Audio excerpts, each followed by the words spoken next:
The Georgian National Tourism Administration has emphasized that all applicants must care. Hey guys, welcome back to my channel. Welcome back to another very interesting and important update on Georgia visa for Indian passport holders. So basically, Georgia has simplified its visa process for Indian passport holders. Now, few months ago, I made a video on how to apply Georgia e-visa, and major of you have expressed their concerns in the comment section. So I'll be addressing that as well. So before we get started, as you can see on my screen, 98% of you who are regularly watching my channel are non-subscribers, so kindly hit that subscribe button and support my channel. First of all guys, in 2024 alone, there were about 1.25 lakh Indian visitors to Georgia. Now, as you know, Georgia was not very famous with Indian travelers until the last 18 months. From the last 18 months, the tourism to Georgia with respect to Indian passport holders has increased immensely, especially with the latest trend going on to ban Turkey and Azerbaijan. Georgia, and along with Albania, remains one of the top most visited destinations, also mainly to get a European feel. So Georgia is very famous with Indians, and also Georgia has now issued their latest guidelines or make it easy for Indian passport holders. Now, as you can see on my screen, what you need to know before applying for a Georgia visa, which is very, very important. Now, the Georgian National Tourism Administration has emphasized that all applicants must carefully follow the official guidelines. Your application must include the following. Now, a passport size photograph that meets the Georgian e-visa photograph requirements. Now guys, Georgia e-visa, again, a lot of you guys had commented in the comment section saying that the photo requirements were not matching and your visa got rejected. Now please understand, you have to take the photo requirements and go to the studio and then tell them this is what you need with 80% of face coverage. Now this 80% of face coverage, the studio people will not know guys. You have to understand that you need to specifically tell them this is so and so diameter you need, and also these are the photo specifications, and you need 80% face coverage, which is standard among all visas that have approached and applied for. So please remember, photograph plays a huge role in terms of your application, especially for e-visas getting approved and rejected. Now if you go for a Schengen visa, these kind of photographs, if you do not meet the specification or requirement, if you pay extra money, a photograph will be taken in VFS. But for Georgia, as it's e-visa, you must adhere to the rules. Do not edit in any Photoshop or any paint and then submit it guys. Remember, visa is the most important document. So the next update is a scanned copy of your passport in a single PDF. Now, single PDF, a passport given in a single PDF matters a lot. Now I have different, page 1 and page 2 is different PDFs usually. So if you go tell any Xerox shop, or if you tell them you want in a single page, they will get it in a single page. You don't have to worry about that. So the next is a mobile number and email ID, preferably linked to your Aadhaar card and Aadhaar card. Now your Aadhaar card might be having a different number which you use a secondary SIM, or your Aadhaar card might be having your parents' number initially when you took Aadhaar. So you need to correct that and you need to provide your own number, which is very standard. Next is financial proof, a bank statement for the last 6 months in PDF format, unedited, income tax ITR for the last 3 years, and a PAN card. Now, there is a lot of debate among this. Should you provide your savings bank statement or your current bank statement? So what I would recommend is, whichever account you're getting your salary in, please submit the bank statements as it is. Now, whether you need a bank sign and seal from the branch manager is not mentioned here, so I'm assuming it is not required, because if it is mentioned that you need branch sign and seal from the branch manager or the specific branch, they would have certainly mentioned that here. So you can submit as it is and put a note saying if you need sign and seal from the bank, you will definitely get it, but officially it's not been mentioned anywhere that you need branch sign and seal from the branch manager itself. And coming to the bank balance, I'll just see if, yeah.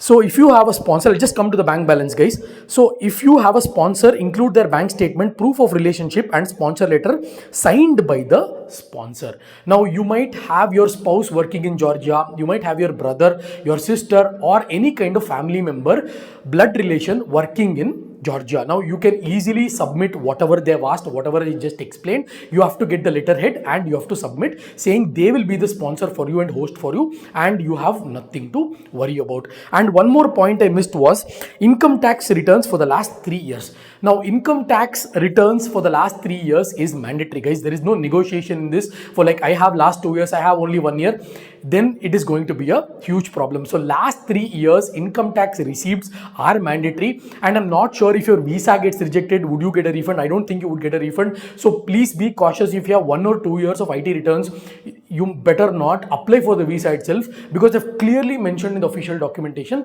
that 3 years of income tax returns is mandatory. And of course, you need to submit your PAN card as well along with this. PAN card, as you know, not only in India, you might be wondering why they are asking your PAN card. This is definitely a valid proof, guys. So the next is evidence of sufficient funds to support your stay in Georgia. Now, when you are taking bank statement, at least maintain 2 to 3 lakhs of bank. They have not mentioned again officially that your bank balance has to be so much or it has to be over 5 lakhs or 6 lakhs. They haven't mentioned any number, but in my recommendation, at least maintain 2 to 3 lakhs. If you have more than 2 to 3 lakhs, it is well and good. But if you maintain a minimum of 2 to 3 lakhs, it will really help you in getting your visas. So the next is evidence of sufficient funds to support your stay in Georgia. So at least, you know, when you're going to Georgia, at least if you're, let's say you're going to a 5-day trip or a 10-day trip or even a 15-day trip, it's better to carry around 500 to 600 US dollars, guys. 500 to 1000 US dollars if you're a solo traveler, or if you're traveling with family member, better to carry around 1000 US dollars. Again, I'm not sure, I don't think 99.9% you will not get the currency which is used in Georgia in India itself. So you'll have to carry either euros, US dollars, or British pound and get it exchanged there. But US dollars gives you the best rate anywhere in the world because it is the standard exchange rate, and for trading and for money exchange, US dollars is highly recommended. If you have UK pounds or euros, try your luck, but better to carry US dollars itself. And then evidence of sufficient proof in Georgia, proof of employment from your employer. Now, proof of employment from your employer is mandatory, guys. Now, if you're like, for example, if you're working in Infosys, if you raise a HR case like verification of employment, they will give you a letter. This is just an example. Whichever your company you're working, whether it's MNC or whether it's a startup or any kind of company, if you request them the verification of employment, they will give with a sign and seal of the company. If you're working in a MNC, guys, there is no problem at all. But if you're working in a startup, you may have to request them, and they will write this manually and put a sign and a seal of the company and then give it to you. Please reach out to your manager or your HR before applying this, stating that they don't have any problem in letting you go to Georgia, and also they will provide you the necessary proof that you're working in their organization. And then travel and health insurance. This is my favorite document here, because a lot of you guys have asked me, over 1000-2000 pings I've got since opening my channel, is do you need travel insurance? Is travel insurance mandatory? Yesterday also I told in the silent video the same thing, guys. Travel insurance is for your own safety. Now, travel insurance is not mandatory for a few countries, mandatory for a few countries. If I were you, I would carry travel insurance to every single foreign trip, and travel insurance comes at a cost of a pizza. That's it. And this is a lifesaver when you're traveling to foreign countries, and it is a mandatory document, if you ask me, for your own safety. And the next thing that I've mentioned is hotel bookings, return tickets, and detailed day-to-day itinerary. Now, along with hotel bookings and your return ticket or onward ticket and day-to-day itinerary, I highly recommend you to carry all of these things, not in the form of dummy bookings, but proper bookings, guys. So do not carry any dummy bookings. Carry fully confirmed flight ticket, fully confirmed hotel bookings, and also most importantly your day-to-day itinerary and cover letter. So even though cover letter is not requested, it's better you apply for the cover letter and you get your cover letter done.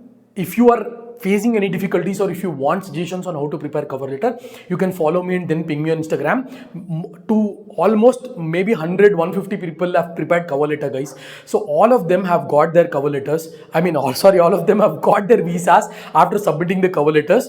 So if you are interested, I'll be preparing that for you at a very reasonable price. If you're interested, you can reach out to me on Instagram, follow me and then reach out to me, because I'm not getting notified. I can prepare cover letter and day-to-day itinerary for you so that you can submit that, and it helps you in getting your visas very easily. And not only getting your visas, it also helps you when you're reaching Georgia. It also helps you in terms of explaining where you're going in the form of a letter. So let's say you got your e-visa from Georgia. Now you're ready to board your flight and go to Georgia. Whether you go by land or sea or air, there is a set of documents that Georgia expects you to submit at their borders. Now, as you can see on my screen, those documents are very simple, guys. Travel documents and passport, printed copy of the e-visa, definitely. Document providing the purpose of travel, return flight tickets, proof of accommodation, travel and health insurance, and document providing sufficient financial means. So whatever you submitted to get your e-visa, try to carry the same set of documents, one more copy, when you're traveling to Georgia. Because recently what's happened, I'm hearing a lot of stories that there's been a lot of deportation cases of Indians in Georgia. Now Georgia expects 100% proof and commitment when you're going to Georgia. Any kind of fake documentation will be rejected. Now I have told this many times in my videos, guys. In my videos, I'm not selling anything, I'm not promoting anything for you to buy. Only thing I advise you is do your own research and apply your own visas. Do not waste your money on visa agents unless you don't know anything or have no idea about it. Look, I'm not against anyone. I'm trying to help you save your own money. So save your own money and then apply for any country's visa. If you're finding difficult, you may be going to fail once, but again the next time you'll understand, you'll definitely succeed. Instead of paying hefty amounts to visa agents, you can might as well as apply on your own. Even if it gets rejected, you lose your own money, not the amount you paid for the visa agent. So this is about people who have no kind of external visas and want to apply for Georgia e-visa. But if you have a US visa, if you have a Schengen visa, if you have a UK visa, and if you have a Japanese visa, you can enter Georgia on an Indian passport without applying for any kind of Georgian visa. Now, if I start speaking about that, this video is going to be more and more lengthy. So what is the criteria of US visa, UK visa and all? I'll leave it in the description below, guys. So please do spend the time and do check it out on what is the eligibility, etc. Straight away can say that if you're holding a US B1 B2 visa, especially B2 visa, you have nothing to worry about. If it's a 10-year multiple entry B1 B2 visa, you're 100% sure you can enter Georgia without anything, but still you might have to carry the documents that I told in my second half of the video. So whatever visas you're holding, you might not need to apply for Georgian visa, but still you might have to carry all the proofs, sufficient proofs and financial funds to carry when entering Georgia. Again, guys, I don't want to make this video any more lengthy. I hope this video was very helpful. If any doubts, please comment in the comment section. I'll catch you guys in my next video.